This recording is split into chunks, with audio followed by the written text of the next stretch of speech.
विधानसभेसारखा झटका देऊ नका, मी जबाबदारी तुम्ही द्याल ती मी पार पाडेल। जुन्नरमध्ये अजित पवारांनी मतदारांना साथ घातली। बिबट्याचा आणि लोकांचा संपर्क येणार नाही यासाठी प्रयत्न करू, उपमुख्यमंत्री अजित पवार यांनी नागरिकांना आश्वासन दिलेलं आहे।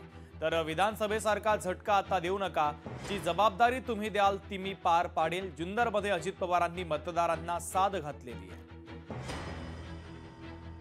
बिबट्याच्या करता दिलीपरावांनी शिवाजी आढळराव पाटलांनी या सगळ्यांनी इतक्यादा मला आग्रह केला की चालणारच आहे, त्याच्यामुळे ती मरेपर्यंत काय करायचं आहे म्हणून त्यांना आपण रेस्क्यू सेंटरमध्ये त्या ठिकाणी ठेवायचं ठरवलेलं आहे। आणि त्याकरता देखील जो काही निधी रेस्क्यू टीम आम्ही उभी केलेली आहे, वेगवेगळ्या पद्धतीनं त्याच्यामध्ये जी व्यवस्था लागते ती आपण त्या बाबतीमध्ये करतोय। आमचंही सगळ्यांचं बारकाईने त्याच्यामध्ये लक्ष आहे।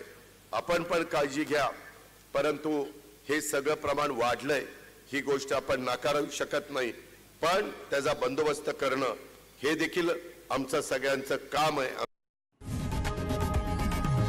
लोकशाही मराठी ऐका, पहा, जागरूक रहा।